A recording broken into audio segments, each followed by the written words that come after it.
Assalamualaikum warahmatullahi wabarakatuh. Perkenalkan kami dari tim 6 peserta studi independen GNIK Batch 2 akan memaparkan hasil diskusi kami mengenai studi kasus pada materi Decision Making and Problem Solving. Sebelum ke studi kasus, pertama kita harus tahu terlebih dahulu mengenai apa itu Decision Making dan apa itu Problem Solving. Nah, decision making sendiri merupakan pilihan yang dibuat dengan menggunakan penilaian seseorang. Dalam membuat keputusan yang tepat merupakan suatu keterampilan yang sangat penting bagi para pemimpin dan manajer. Sedangkan problem solving merupakan proses analitis yang digunakan untuk mengidentifikasi solusi yang mungkin untuk situasi yang dihadapinya. Selanjutnya terdapat studi kasus dari usaha kuliner Pak Parto. Pak Parto sendiri merupakan pengusaha UMKM di bidang kuliner di Kota Bandung yang memulai usaha dari gerobak nasi goreng dan bermodalkan hanya Rp500.000 yang dipinjam dari tetangganya.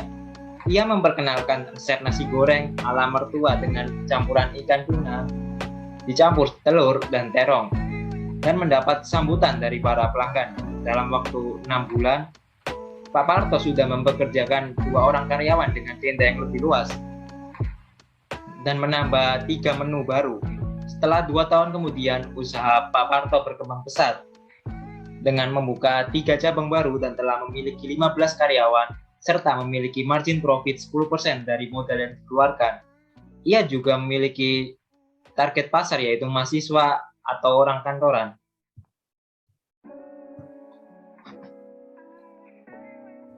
Kemudian Pak Parto juga membuka 3 cabang lagi yang menjadikan usaha Pak Parto ini terdapat 6 cabang di semua lokasi strategis. Pada tahun 2018 juga ia sudah menjual dan memasarkan produknya secara online serta mampu meraup omset 40% dari total bisnis kulinernya. Pak Parto sendiri juga memiliki 75 karyawan, tetapi terdapat turnover karyawan yang cukup besar dengan rata-rata 25% setahun dan tetap mengandalkan menu yang sama seperti awal. Ia juga mulai berinvestasi dan mentransformasikan warungnya menjadi mix ala warung and cafe. Di sisi lain, pada tahun 2020 hingga tahun 2021, usaha kuliner Pak Parto mengalami penurunan profit lebih dari 30% dan kehilangan pelanggan setianya lebih dari 25%.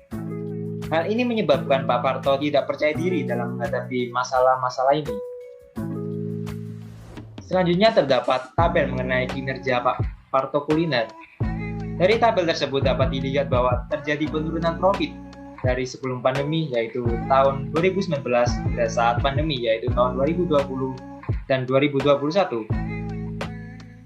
Selanjutnya juga terdapat data kompetitor kuliner di Bandung, di mana jenis usaha Western, Nusantara, Sunda, Grill, and Pastry mengalami kenaikan pertumbuhan profit dari sebelum pandemi dan saat pandemi.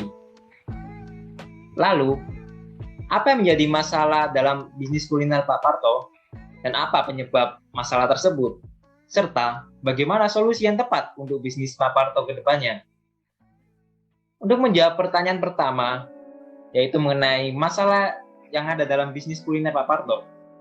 Nah, masalah utama yang dihadapi bisnis Pak Parto ini yaitu adanya penurunan profit, di mana lebih dari 30% berkurang dan Pak Parto sendiri masih belum bisa mengatur usahanya tadi dengan baik karena tidak adanya struktur organisasi yang jelas dan menyebabkan hanya dia yang dapat mengambil keputusan. Tetapi Pak Parto sendiri masih belum memiliki kepercayaan diri dalam mengambil keputusan yang tepat serta masih belum bisa menanggulangi berbagai risiko yang terjadi maupun yang akan terjadi pada bisnisnya. Lalu, apa yang menyebabkan masalah tersebut terjadi? Nah, masalah tersebut terjadi akibat ada beberapa permasalahan. Yang pertama, tentu inovasi produk dari bisnis Pak Parto ini masih kurang karena mereka masih mengandalkan menu-menu yang lama. Padahal, seorang pelanggan juga memiliki titik jenuh terhadap suatu produk. Yang kedua, Pak Parto tidak memperhitungkan biaya produksi yang terperinci sehingga dia hanya mematok keuntungan sebesar 10% saja dari modal yang dikeluarkan. Yang ketiga, tingkat turnover karyawan tinggi menyebabkan operasional perusahaan terganggu serta adanya kemungkinan pelayanan yang berbeda diberikan oleh pelayan yang lama dengan pelayan yang baru kepada konsumen. Yang keempat, investasi Pak Parto yang hanya dilakukan pada bisnis kuliner saja sehingga tidak ada diferensiasi jenis investasi yang pada akhirnya jika sektor kuliner menurun karena COVID, maka usaha atau profit Pak Parto tidak bisa diminimalisir. Yang kelima, kurangnya aware Pak Parto terhadap tempat untuk melakukan bisnis operasional yang masih menyewa tempat. Yang keenam, tidak adanya alternatif lain atau strategi lain yang dimiliki oleh Pak Parto untuk menangani masalah COVID-19. Yang ketujuh, kurangnya perhatian Pak Parto terhadap kondisi pasar serta kurangnya analisis strategi pemasaran yang diketahui oleh Pak Parto. Yang kedelapan, tidak adanya struktur organisasi yang jelas sehingga dengan adanya struktur organisasi yang jelas bisnis karyawan dapat melakukan pekerjaan sesuai tugas kerjanya. Yang kesembilan, tidak adanya pemantauan di setiap toko, yang artinya setiap toko harus ada yang memegang dan bukan dikelola sendiri agar diketahui apa saja kekurangan di tiap-tiap outlet Pak Parto. Yang ke-10, tidak adanya cara Pak Parto dalam menjalin hubungan dengan pelanggan setia. Dan yang terakhir, segmentasi pemasaran yang dibuat Pak Parto masih belum jelas seperti dalam hal menentukan harga, media promosi, tidak ada produk yang beragam yang bisa menyebabkan pelanggan bosan. Lalu, bagaimana solusi yang tepat bagi Pak Parto agar penurunan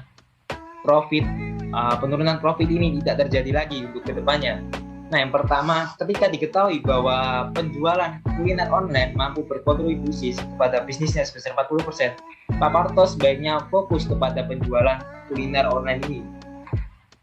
Yang kedua, kurangnya aware Pak Parto terhadap tempat untuk melakukan bisnis operasional yang masih menyewa tempat.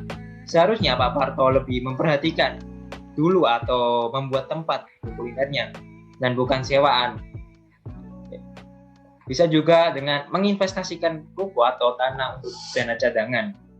Yang ketiga, jika dilihat dari struktur organisasi dan memangku tanggung jawab Pak Parto dan istrinya masih memegang kendali yang besar terhadap proses operasional, seharusnya Pak Parto lebih memperhatikan lagi tim-tim untuk mengelola resiko yang akan terjadi dan membentuk sebuah struktur organisasi yang jelas.